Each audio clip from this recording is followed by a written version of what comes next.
I'm back with another Airsoft review video. Today I have a Lancer Tactical Interceptor. Now I've done another Lancer Tactical review video in the past. I have used it for quite a long time. It was the Battle X, which I have actually right here with me. This was the previous Lancer review video. I've had this for quite a while, done several gameplay videos with it. Lancer Tactical tends to hold up really well. I haven't had any issues with it. This one in particular also holds up really well. And there was a lot of upgrade potential with these as well. This one can be upgraded to be quite a beast, actually. I've had a gray model of the Interceptor on the channel in the past, which was used against me at a game with upgraded internals, and it actually had somehow busted the GoPro housing, which is pretty amazing to do with the Lancer. I'll go ahead and run that footage now of the GoPro case actually getting shadowed by a Lancer. This is an old video. I'm holding this ridge with my gold AK with a change out front and a bipod on the front. Trying to keep my head down so he can't really get a hit on me. But the only hit he has to really make is the top of my head. So sure enough, the camera gets hit right there. It hits right on the side of the GoPro case. Right there. Now this is the same Lancer that damaged the GoPro case. So right here I'm using it.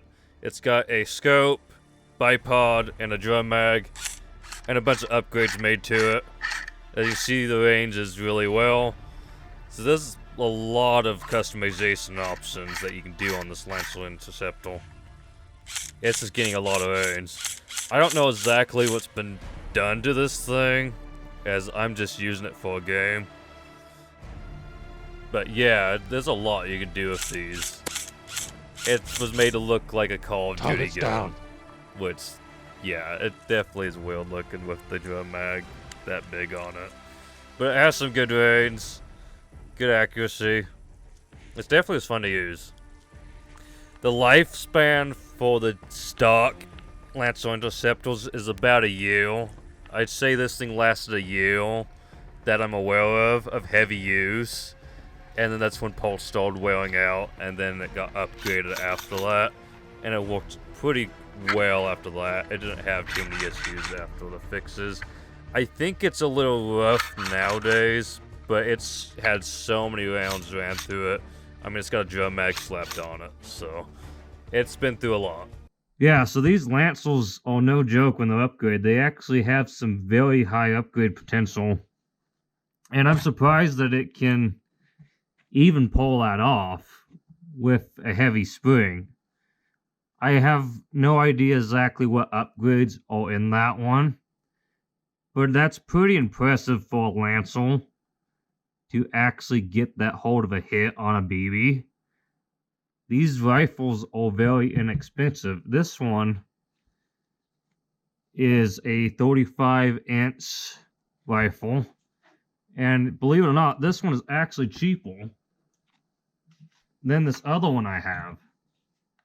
This one costs more than this longer version, and this longer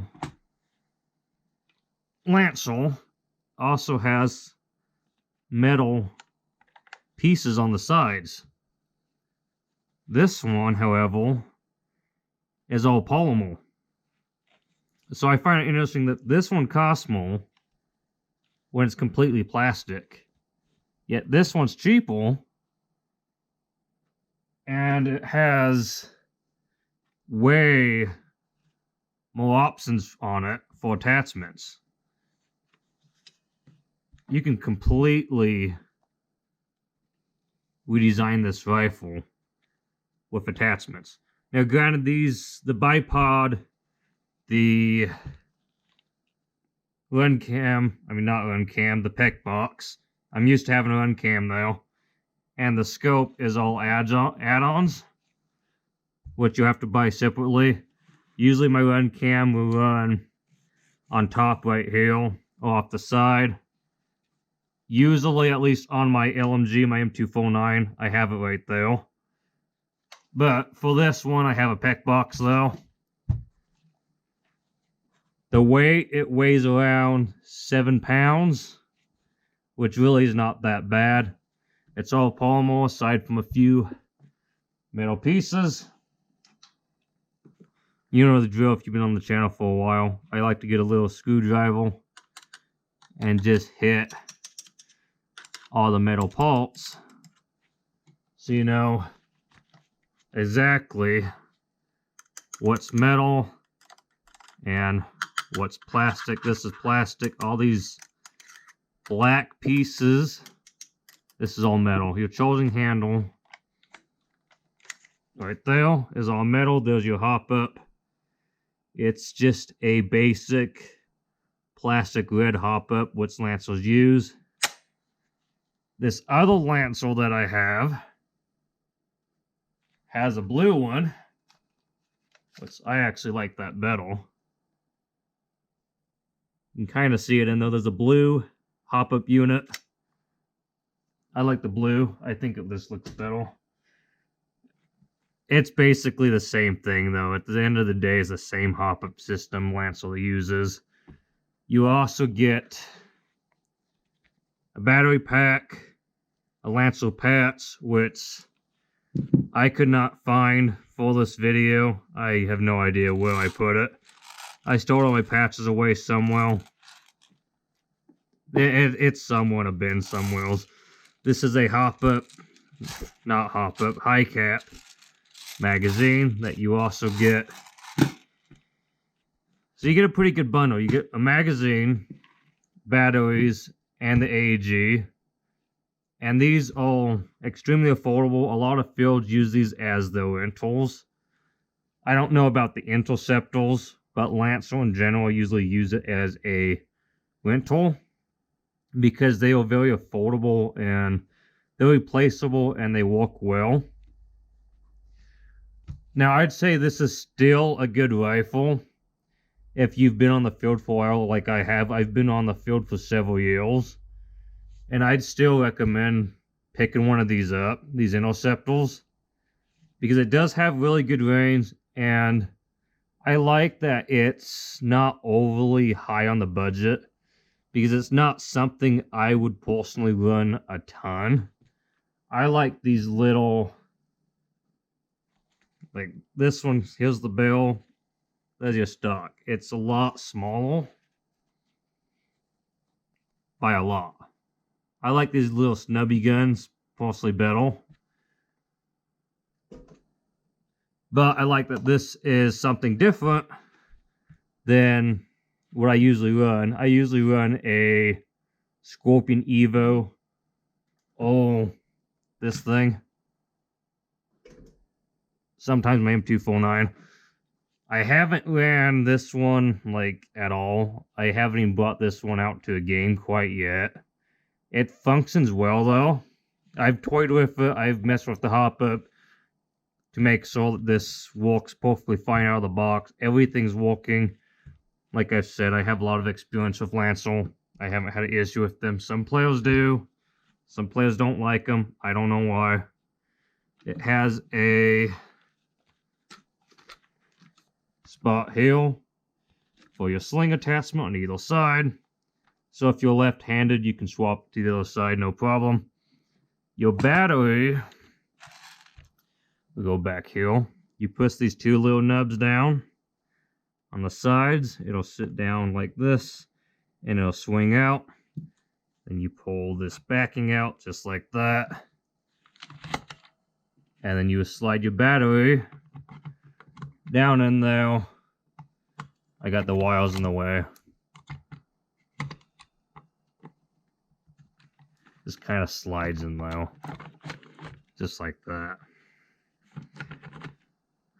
Now once you have it in there, usually what I do is I will extend the stock so the wires will just go down there on their own. It makes it really easier than just trying to fiddle with them, tuck them in there. Extend your stock out, that'll tuck them in there for you. Then stick the plate on, and then you can move it wherever you need it to go.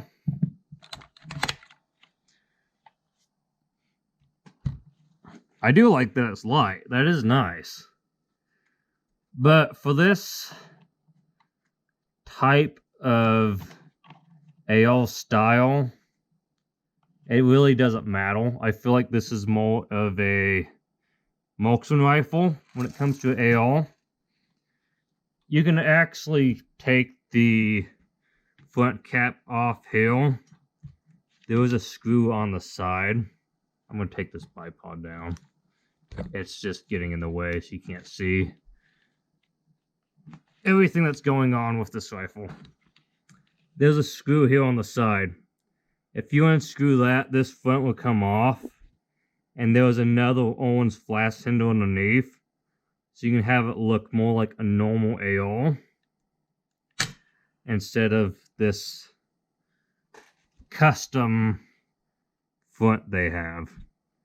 I like the custom front though. I think it looks better, in my opinion, to have the front on. And it also gives you more real access for my bipods and stuff.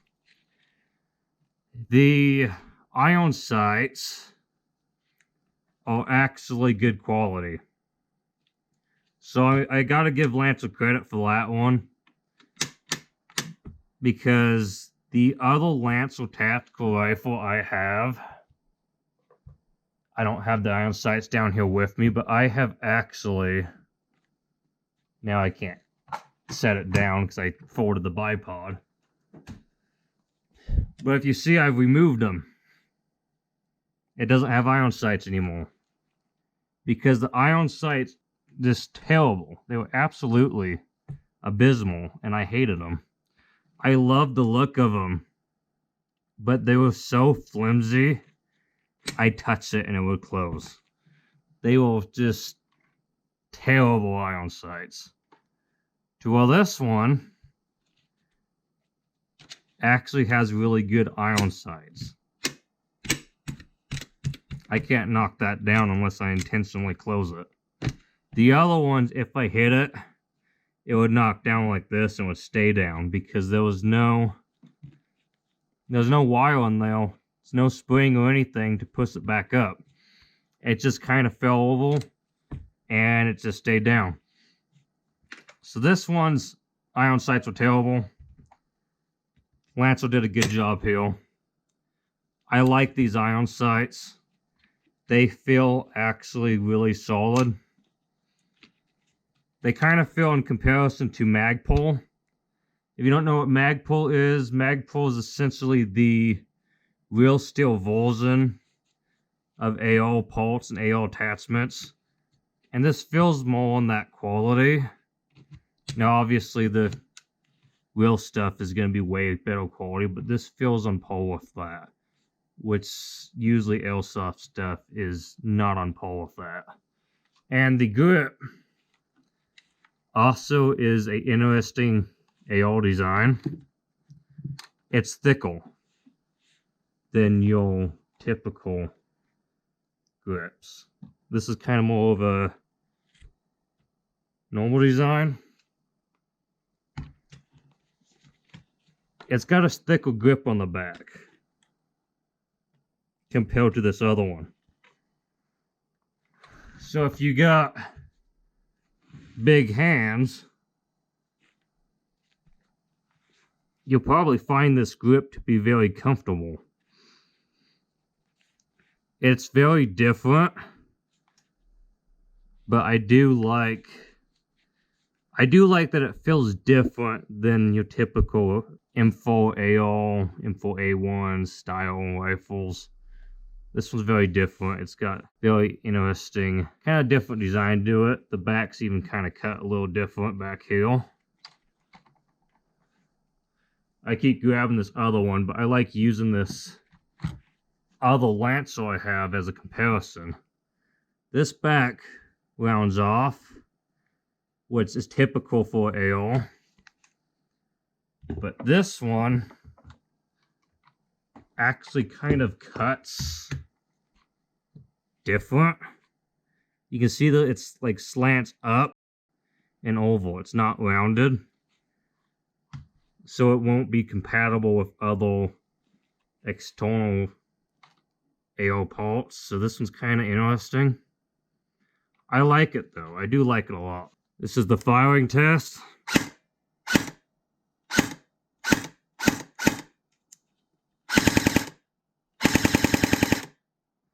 It kind of has a, if you listen closely after I pull the trigger, you can hear like a metal, kind of like a metal thud back.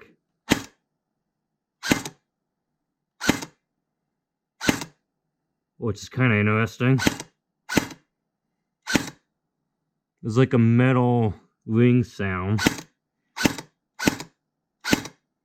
That's interesting.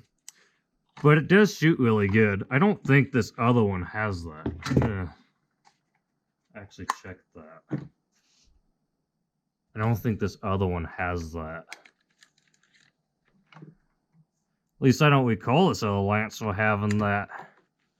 I didn't even notice that till now. Look this one in.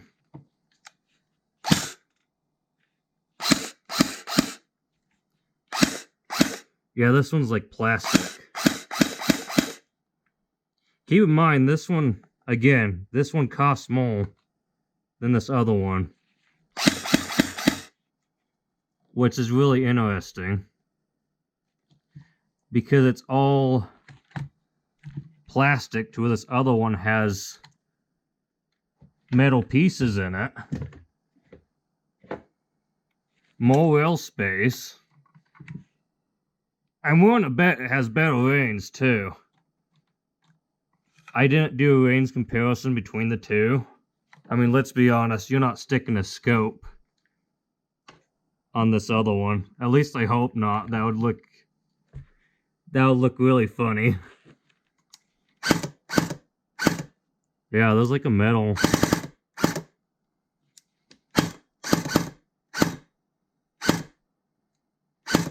Yeah, so this one's definitely better quality than this other one for sure. The Battle X, I have nothing bad to say about it though. I find it strange that the price point is that different between the two, when I feel like this one's overall the better option between the two of them. And it's easy to get AR mags than it is these other. This other one uses more like a Glock mag, which they're too long, so they make it really tricky to put in any pouches. But again, I like that short stubby style. I do like the style though. It's definitely kind of like a marksman rifle style, especially with the scope on it. It'll run just fine with a red dot of close quarters too. It should be pretty 0 foot. I'll go ahead and run the chrono test right now while we're talking about range, so that way you can get an idea of what range test this is running at what BB rates. I'll go ahead and do that now. 292, 355, 355, 360, 363, 361, 361.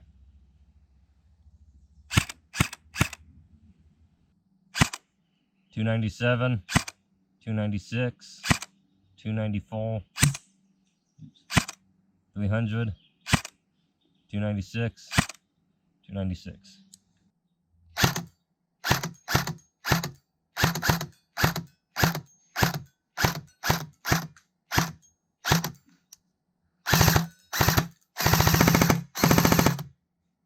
Yeah, so this is shooting pretty solid. It's shooting really well. Lightweight, good range, good accuracy. Overall, shoots pretty solid. It feels like I could drop this several times and it would be fine. I mean, the quality's not bad. The quality feels really good. I don't see any issues with this whatsoever. I haven't had any issues with it. It runs well, it shoots good. It shoots good enough you can stick a scope on it, so. Swap the spring out if you want a little bit extra range, have it hit a little hurdle. Don't go too high. You might be fine though, because it sounds like that piston's pretty solid. I don't know for sure without tailing into it. I'm not gonna tail into it because I have no reason to upgrade this as of right now. It's brand new. It's just came out of the box not that long ago. It has not shot that much. I don't like to tail into stuff that's brand new personally because it already shoots good. And I don't really see a reason to bother upgrading a Lancer at the moment. Especially when I just did a custom AR build. So I have no reason to tail into this. But if you have any information on this AG a little further, go ahead and click it down in the comment section. Because I actually do have a bit more interest in what's in the gearbox. But I do know these are upgradable. They're really solid. They shoot well. They'll last you a good while. Obviously, they don't know what Krytac is and those high-end AGs, but for a starting rifle, starting out AG, this would do just fine. This would do really solid and hold up really well. You're looking to start out in the Airsoft, pick up one of these. You're looking to try something different without spinning a lot, then I'd recommend picking up one of these as well. That's why I picked this one up, actually. I wanted to try something different. And this is more a marksman style, where it's, like I said, is vastly different than what I usually run. So I kind of wanted to give this a go without spending a ton for something that I haven't really ran. Besides the SEMA M14, that's as far as I really got with the marksman stuff. And this one's kind of a in-between. It's more of an assault rifle, but it's got a marksman look to it. It looks close enough as far as I'm concerned, especially through a scope on it. But go ahead and check this out for yourself. Let me know what you think of it if you own one. And I will see you in the next video. See y'all later. For the things you know.